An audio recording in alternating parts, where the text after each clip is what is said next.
تاکہ میں تیاری کر کے آؤں. لیکن میں FIA کو بھی یہ کہنا چاہتا ہوں کہ یہ آپ کے پے گریڈ سے زیادہ اوپر بات ہے. آپ کے رانا ثناء اللہ جو انٹیریئر منسٹر ہے جو آپ کے اوپر ہے, وہ تو کہہ بیٹھا کہ عمران خان کو جیل میں ڈالنا ہے. وہ ابھی کوئی انکوائری کا مجھے بھی نہیں پتا. ابھی تو ہمیں 164 کا بیان بھی ہمارے سامنے نہیں آیا. ابھی تو نیوز آئٹمز آ رہی ہیں نا کہ جی اعظم خان نے یہ کہہ دیا. ہمارے سامنے تو ابھی کچھ نہیں آیا, کیونکہ میں نے اپنے وکیلوں سے پوچھا تو کسی کی وکیل کو بھی پتہ نہیں کہ وہ کون سا بیان ہے اعظم خان کا جو 164 پہ آتا ہے. یہ تو نیوز آئٹمز آ رہی ہیں. تو ابھی سے ہی وہ کہنا شروع ہو گیا ہے کہ جی اس نے جیل میں جانا ہے جو FIA کا ہیڈ ہے. تو FIA کی کیا حیثیت رہ گئی؟ تو ہمیں تو پتہ انہوں نے کیا کرنا, لیکن قوم کو پتہ ہونا چاہیے کہ یہ اتنا بڑا ظلم ہوا اس ملک کے ساتھ, جو انہوں نے جو گورنمنٹ گرائی ہماری, جو میں نے آپ کو بتایا بھی کہ IMF کی صرف آپ رپورٹ پڑھ لیں کہ انہوں نے بتایا کہ انہوں نے یہ جو منی لانڈررز تھے اور NRO والے یہ جو لیڈرز تھے, انہوں نے آ کے پاکستان سے 14 مہینے میں کیا اور عوام کو کتنی تکلیف ہوئی, کتنی تکلیف سے عوام گزر رہی ہے, اور مزید اور آگے تکلیف آنے والی ہے. ایک وہ گورنمنٹ جس کی بہترین پرفارمنس تھی, اور وہ صرف اور صرف, اب ضرورت نہیں ہے آپ IMF کا ہی پڑھ لیں نا, IMF تو ہمارے نیچے نہیں ہے, اکنامک سروے پڑھ لیں جو کہ انہوں نے شائع کیا, تو وہ تو اب واضح ہے کہ ایک حکومت جو بہترین پرفارمنس دے رہی تھی, جو لوگوں کے حالات بہتر کر رہی تھی, روزگار بڑھتا جا رہا تھا. فیصل آباد کے اندر ٹیکسٹائل کے ورکرز نہیں مل رہے تھے, یعنی دور سے وہ ٹیکسٹائل والے ہمیں کہتے تھے کہ ہم سکول کھولنا چاہتے ہیں, ہمارے پاس ورکرز کم ہو گئے, جو ہماری سب سے بڑی ایکسپورٹ ہے ٹیکسٹائلز کی.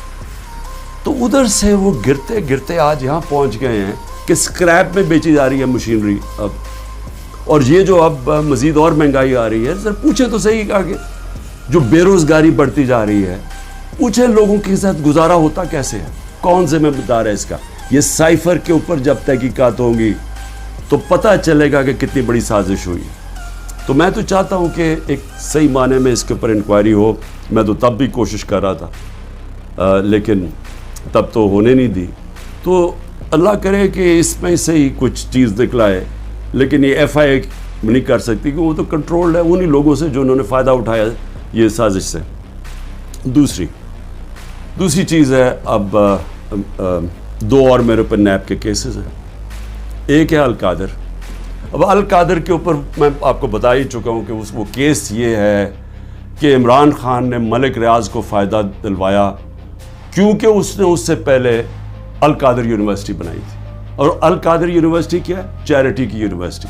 چیریٹی کا مطلب یہ کہ سیرت نبی کے اوپر جو ہمارا جو آئیڈیا ہے کہ لوگ لیڈرز نکلے نبی صلی اللہ علیہ وسلم کی سیرت کے اوپر چل کے, جو دنیا کے سب سے بڑے لیڈر تھے, اس کے اوپر ایک بیس کیا, کہ کوشش کی کہ اس ملک کے اندر سمجھ تو آئے. اور پھر صوفیزم, اتنے زیادہ لوگ بڑے بڑے ہمارے صوفی جو لیڈرز تھے, لیڈرز میں کہوں گا, ان کے بہت بڑے لوگ آج بھی عرس پہ لاکھوں لوگ آتے ہیں. ان کے کلام کا پتہ تو چلے, لوگ آ کے چلے جاتے ہیں, یہ تو پتہ چلے کہ وہ پیغام کیا دینے آئے تھے. تو ایک تو یہ, اور پھر دوسری ٹیکنالوجی. یہ مقصد تھا. اور سارے آج القادر میں مفت پڑھ رہے ہیں, سارے غریب گھرانوں کے, اور وہ یونیورسٹی چل رہی ہے, اور وہ پیسہ جو ہے وہ وہاں لگا ہوا ہے.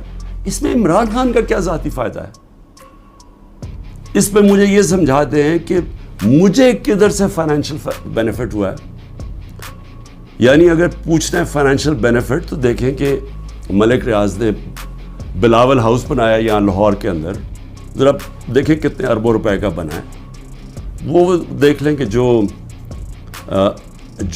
لنڈن کے اندر جو ملک ریاض کا 190 ملین پاؤنڈ آیا, جو آج سپریم کورٹ میں پڑا ہوا ہے, تو اس میں سے 50 ملین پاؤنڈ انہوں نے گھر خریدا ہے لنڈن میں حسن شریف سے, نواز شریف کے بیٹے سے. یہ پوچھیں کہ 18 ارب روپیہ, کم از کم 17-18 ارب روپیہ ہے. 18 ارب روپے کا نواز شریف کے بیٹے کے پاس پیسہ کدھر سے آیا گھر خریدنے؟ کیا اس لیے وہ بھاگ گئے تھے باہر؟ جب نیب نے ان کو بلایا اور پوچھا تو دونوں بیٹے باہر بھاگ گئے کہ جی ہم پاکستان کے شہری نہیں ہیں. اس کے اندر وہ پوچھا کسی نے ان سے؟